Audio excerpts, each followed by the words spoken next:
Welcome to the Whimsical Workshop. In this video we're going to be making our Flower Power quilt, and I'm going to share with you how I cut it out using my Cricut Maker, as well as some tips on strip piecing. So I hope you enjoy. Yay!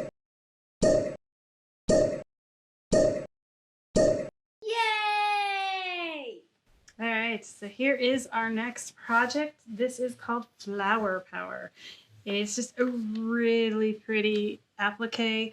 I didn't want to make this a whole cloth, so each of these blocks are individual. And we're going to cut, let's see, how big are they? 7.5-inch squares. So each petal is on its own square. And then you're going to sew the squares together to catch that stem in there. So I'm going to go ahead, I'm going to cut all these out on my Cricut Maker. But the templates are in the pattern. You're able to do that. I will link below our fusible applique video so you can see all of that. So let's just look at the fabrics really quick and then we'll get cutting. So when this collection came, and this is from Island Boutiques, this is called Petal Pathway. I just loved these colors. Mainly this fabric. This fabric kind of pulls it all together. It is just such a pretty fabric. So we did make this our outer border. But then what I wanted to do is I wanted to utilize as many of the different colors in the group in the quilt. So I could have just done like one block of flowers, or each daisy could be one fabric.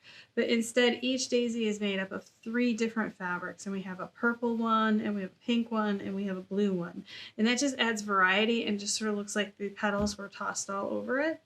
And then we broke everything up with this little 1-inch checkerboard border that we're going to strip piece. So we have the beautiful petals. This cream is the inner border with the leaves. I thought it was a nice accent to this. It still pulls out the purples and the blues, but it also pulls the background fabric out to the edge. Then we have the dark green, which is going to be the second inner border. And then we have flowers. I believe these are the purple flowers. We have this, I wanted this in the quilt. I didn't care how we got it in there. I really wanted it in there because I absolutely love daisies, and I think these are so, so cute. These are the creams in the checkerboards. So they're little 1-inch strips. This is the background behind the flowers. Again, it gives you a lot of movement, but you can see if I had used like this, or this is the background, it's too busy.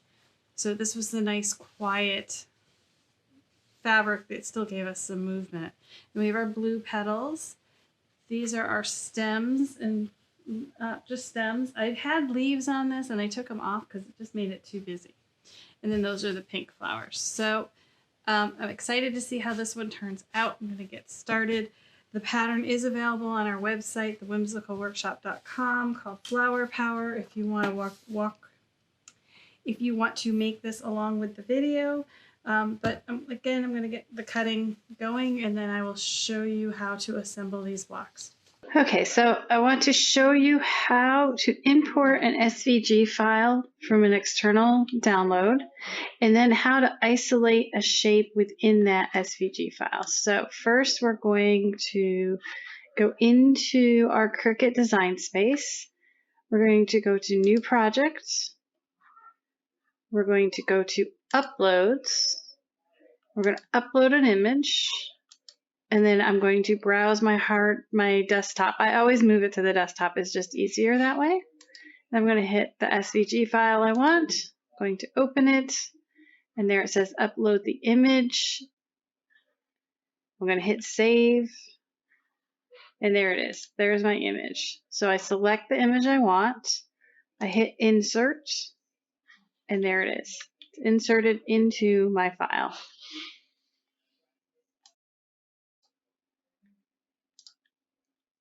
So now we have our little daisy in there, and this is for our pattern where every petal on the flower is different. It's a different shape and it's a different color. So now I'm going to show you how you isolate each one to cut on a separate mat. So what you do is, if you look at this, if you select it now, it's 1 unit. Over here, we have our layers, and each layer has an eyeball next to it. So if you select the eyeball, it'll show you. You could turn it off and that item is hidden. But now if I were to hit make it and send it over to make it, all of the pieces are on one mat and they're not separated by color, which in the case of my daisy, I need each petal to be a different color. So we're going to cancel out of this, and I'm going to show you how to do that. under this over here, I'm going to select the first petal. I'm going to go up under here. There's a little white block. It's your color menu, but because it's white, it's easy to miss it. So there it is. And I'm just going to select one color for that petal. Then I'm going to go to the next petal and pick a different color. And keep going until I have all the petals different colors. And I'm not really worried about the color I'm picking, I just need it to be different from everything else. That tells the Cricut software that it needs to be on its own cutting mat. So there we go. Whoops, same color, we don't want to do that.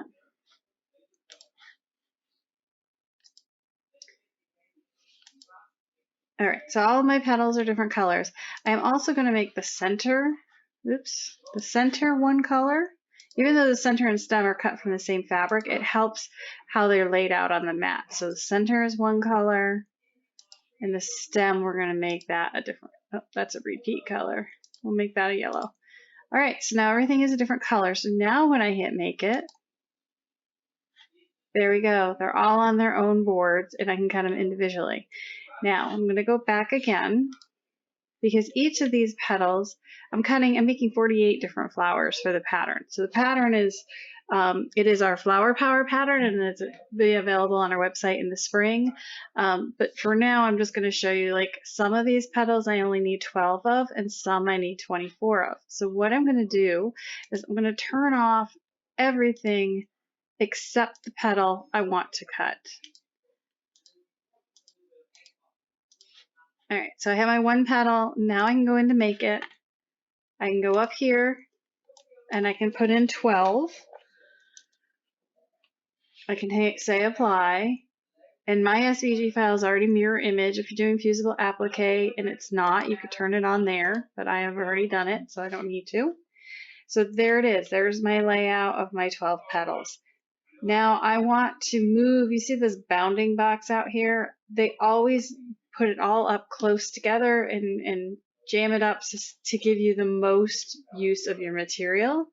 But I find with fusible applique that it needs a little bit more room around it, and it'll cut it nicer. So I'm actually going to spread these out, and I've already cut an 11-inch square fabric for this, so I know I have room.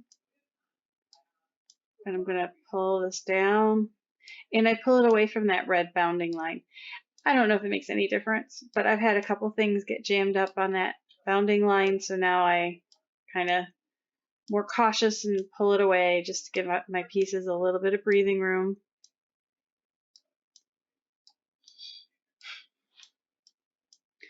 All right, so I have my 12 petals ready. I can now hit continue. I can set my base material. I'm using a rotary cutter, so I'm going to change my tools to a rotary cutter. And I'm going to hit apply. And now we are ready to cut our petals. So I hope that shows you how you can go through and separate out your shapes. I'm going to go back here to my artwork. So I would cut those petals, then I would come back in here, I would turn everything else off, turn this off, and then turn on my next petal. Go over and cut it. And that's how I'm going to cut each of these individual pieces on their own mat. If I wanted to cut only 12 flowers total, I could turn all of these on and go to make it and say I want to make 12 of them. And it would give me 12 set up on each mat. And that way I could just go ahead and cut 12 of each. You can, again, I showed you, you can just click on an item and move it to give yourself some room. So like here on the stems, they've given it a lot of room. I will probably, make these much tighter. I don't think I need that much space around it. So that shows you how to bring in an SVG file from an outside source, and then how to isolate each item to cut them separately. I hope that helps. All right, then we're taking one of these light grip mats. I find these work better for fusible applique than the fabric mats. The fabric mats truly work best when the fabric does not have a paper backing on it. And I'm peeling this off, but we are going to put some tape on this as well, and some insurance to make sure this guy stays where I want it. You align the square with the upper corner. And actually, this is really a good sticky board. I found these on Amazon Workline. I'll put a link below. But I'm going to try this without taping it. Okay, so it's all on there. Let's see what happens. I got plenty of fabric if we don't. I am using the rotary blade in this, so I'm ready. I have my 12 petals selected, my mat size. We don't need to mirror it. I'm going to hit continue.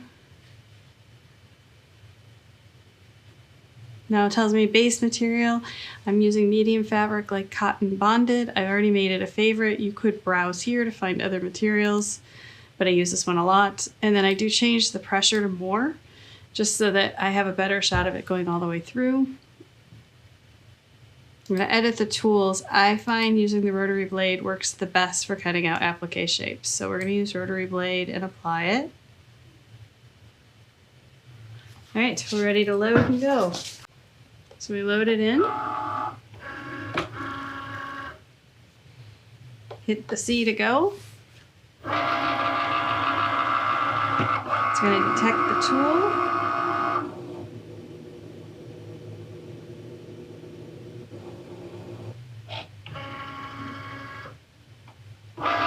And here we go.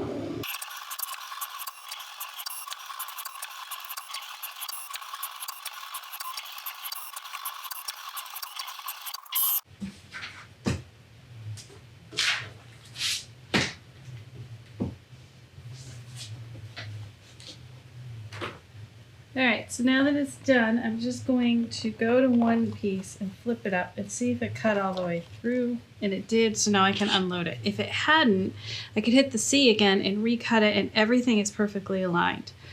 Once you unload it though, it doesn't work as well because it's not perfectly aligned in the machine. So that is one thing to just double check that you can pull the petals out and then you can unload. And then because of the way we're doing this, these are not labeled for me. So when I go to make the quilt, the quilt block, I won't know what is petal 1. So I'm just going to go through and write a 1 on each of these so that I know what it is. And it's fabric A, so I think I'll put an A on there as well. If you do it the traditional method with the regular templates, I would recommend when you trace it to write these numbers down, but if you do it with the Cricut cutter, you can't, well, you could try to guess where it is, I guess, but you could just do it this way easier. Okay, then you just peel this off. So yes, the way I do it, moving the petals apart, I think it gives me a cleaner cut. It does waste more of the fabric, but for me, to get it on the first shot is much, much more helpful. And then you can use your a spatula or a flat edge to help pop these up so you don't fray the edges by trying to tug at it. So that is how you would isolate a certain part of your design and get it to cut when you have something like the Flower Power petals. So I'm going to go ahead and finish cutting all of these and I will be back when they're all done. So we have all of the blocks stitched and ready to go, and then they're sewn together into 4 patches. So you're going to need 3 pink, 6 blue, and 3 purple. So next step is to make the sashing to go in between the blocks, which I'm strip piecing, and I will show you that in just a second. Alright, so I've got all the strips sewn together and pressed, and this should measure 14.5 across. And if it doesn't, just double check again that you didn't roll any fabric into your seams. Now we need to cut it into 1.5 inch segments like this that becomes our checkerboard sashing, and that's strip piecing. It's really easy. It's a great way to do this. You don't have to sew individual squares together to get a checkerboard, especially when you have to have 17 of them. So you just sew the strips and then you just cut off the segments. So I'm going to go ahead and just get all 17 of these cut, and then we're ready to start sewing our quilt top together. But now that we got these cut, these become the vertical sashing in between our blocks. And we're going to have 3 blocks across with sashing all the way in between, well, in between this row and this row. And then we have horizontal sashing that goes like this. And we're going to sew those together with a square in between so that it'll create this pattern here and the opposite pattern there. So I'm going to go ahead and get the quilt top sewn together, and then we're going to be ready to put on the borders. Okay, so I want to show you guys this tip. So I've sewn everything, I've checked all my 1/4 inch seams, they were fine, but when I measured the strip, when I had it in here, from here, it only measured 14 inches, and we needed it to be 14.5. So after checking that these were all 1/4 inch and the strips were all cut correctly, I was like, where is that 1/2 inch? So I took the strip just like this over to the iron and I repressed it, because remember we were talking about fabric being rolled in the seams, and there is just a hair. No matter how careful I was, I still got some. So this is cut from the same thing. This is after the second pressing, and look at that. There is my well, it was almost a 1/2 inch. So there, look how much difference that is just by repressing this after I cut it and carefully making sure there's no fabric rolled.